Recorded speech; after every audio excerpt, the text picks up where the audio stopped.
Hi යාළුවනේ මගේ channel එකට සාදරයෙන් පිළිගන්නවා. අද මම ඔයාලට කියලා දෙන්න යන්නේ ඔයාලගේ කොණ්ඩේ ලස්සනට තියාගන්නේ කොහොමද කියලා වගේම ඒ සදා කරන්න ඕන සත්කාරات කියලා දෙන්න. අපි මුලින්ම බේසික් දේවල් ටික කතා කරමු.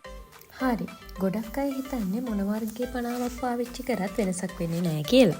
ඒක හැබැයි සාමාන්‍ය ප්ලාස්ටික් පනාවල් පාවිච්චි කරනවට වඩා මේ ලී පනාවක් පාවිච්චි කරන එකෙන් වාසි ගොඩක් තියෙනවා. මේ පනාව නිසා අපේ හිස් කබලට තෙල් දානකොට ඒ තෙල් හොඳට හිස් කබලට දැනෙනවා. මේ ලී පනාවේ කොණ්ඩේ පීරන එකෙන් කොණ්ඩේ ගොඩක් කැඩෙන එක අඩු කරනවා. ඔයා කොණ්ඩේ දිගට වවන්න කැමති කෙනෙක් නම් මම මේ ලී පනාව ඔයාලට රෙකමන්ඩ් කරනවා.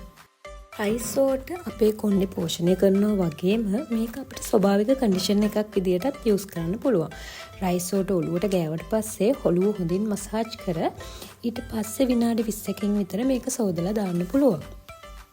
ඒ වගේම ඔයාලා නානකොට ඇල් වතුර භාවිතා කරනවා නම් තමයි ගොඩක් හොඳ. මොකද උණු වතුරෙන් අපේ කොණ්ඩේ ගොඩක් වියලි බවට පත් වෙනවා. ඒ වගේම ගොඩක් සීතල වතුරත් අපේ කොණ්ඩේට ඒ තරම් හොඳ දෙයක් නෙමෙයි. ඉතින් ඔයාලා පුළුවන් තරම් ඇල් වතුරෙන් නාන්න බලන්න. ඒ වගේම ෂැම්පෝ භාවිතයේදී පුළුවන් තරම් ෂැම්පෝ වෙනමගෙන වතුරත් එක්ක කවලම් කරලා වෙනම කවලම් කරලා ගාන එක තමයි ඔලුවට ගොඩක් හොඳ. එකවර ෂැම්පෝ ඔලුවට දානට වඩා. ඒ වගේම ෂැම්පෝ නිතරම භාවිතා කරන්න එපා. ඒකෙනුත් කොණ්ඩේ වියලෙන්න බලනවා. මේ වෙනකොට ගොඩක් අය කැමති නෑ හෙයා ඔයිල් පාවිච්චි කරන්න. ඉතින් ඒ වුණාට අපේ හෙයා ඔයිල් පාවිච්චි කරොත් තමයි අපේ කොණ්ඩේ ලස්සනට දිගට වවා ගන්න පුළුවන්.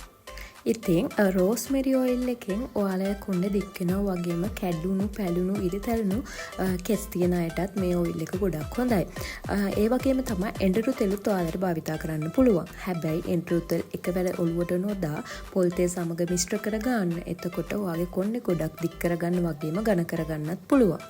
ඒ වගේම හෙයා මාක්ස් නම් ඕන තරම් අපිට කඩවල් වලින් ගන්න පුළුවන්. හැබැයි ගෙදරින්ම හදාගෙන ස්වභාවික මාක්ස් එකක් ඔයාගේ ඔලුවට යූස් කරලා බලන්න. බිත්තර කහ මදයක් වෙනම අරගෙන ඒකට ඔලිව් ඔයිල් මේස හැඳි 3ක් දාලා හොඳට කවලම් කරලා ඔයාගේ හිස මුදුනේ සිට පල්ලෙහාට දක්වා හොඳින් මේක කලවන්න. ඊට පස්සේ විනාඩි 30ක් තබලා ඇල් වතුරෙන් සෝදා හරින්න. ඔයාලටම මේ මාක්ස් එක සතියට දෙවරක් පමණ කරනකොට හොඳ ප්‍රතිඵලයක් බලා ගන්න පුළුවන්. ගොඩක් වෙලාවට ගොඩක් හොඳට කොණ්ඩේ ෂයින් වෙලා නිරෝගීකමක් පේන්න ගන්නවා. ඒ වගේම නිතරම කොණ්ඩේට බූල් බෑන්ඩ් යූස් කරන්න එපා. ඒ බෑන්ඩ් වලට අපේ කොණ්ඩේ කැඩෙනවා. ඔයාලා විලාසිතාවක් විදිහට පාවිච්චි කරත් ස්ක්‍රන්චිස් තමයි මේකට හොඳම දේ. ඒකෙන් අපේ කොණ්ඩේ කැඩෙන එක ගොඩක් වළක්වා ගන්න පුළුවන්. ඒ වගේම නින්දට යන්න පෙර ඔයාගේ කොණ්ඩේ හොඳින් පීරා හොඳ හෙයා සීරම් එකක් යූස් කරන්න. සීරම් එකක් යූස් කරන එක ගොඩක් වැදගත්. මොකද තෙල් ගාලා ගොඩක් අය නිදා ගන්න කැමති නෑ වගේම ඒක නරක පුරුද්දක්. ඒක නිසා හොඳ සීරම් එකක් යූස් කරලා ඔයාලා නින්දට යන්න. ඒ වගේම කොණ්ඩේ ලූස්ව හෝ සාමාන්‍ය හෙයා බන් එකක් දාලා නිදා ගන්න බලන්න. එතකොටත් අපේ කොණ්ඩේ කැඩෙන ප්‍රවණතාවය ගොඩක් අඩුයි. ගොඩක් ස්ට්‍රෙස් වෙන්න ගත්තත් අපේ කොණ්ඩේ ගොඩක් යන්න බලනවා. ඔයාලට ඒක වෙනස තේරෙයි. ඔයාලා ගොඩක් ස්ට්‍රෙස් වෙනවාම ඔයාලා කොණ්ඩේ අමතරින් කැඩෙනවා කියලා ඔයාලට ගොඩක් දැනෙන්න පටන් ගන්න. ඉතින් පුළුවන් තරම් ඔයාගේ ස්ට්‍රෙස් එක අඩු කරගෙන ජීවත් වෙන්න බලන්න. නිතරම සතුටින් ඉන්න බලන්න. ඒක එහා එකට වගේම ඔයාගේ සිරුරටත් ගොඩක් බලපානවා. ඉතින් යාළුවනේ මං අදට ගිහින් එන්න. අමතක නොකර මගේ channel එක අනිවාර්යෙන් subscribe කරන්න.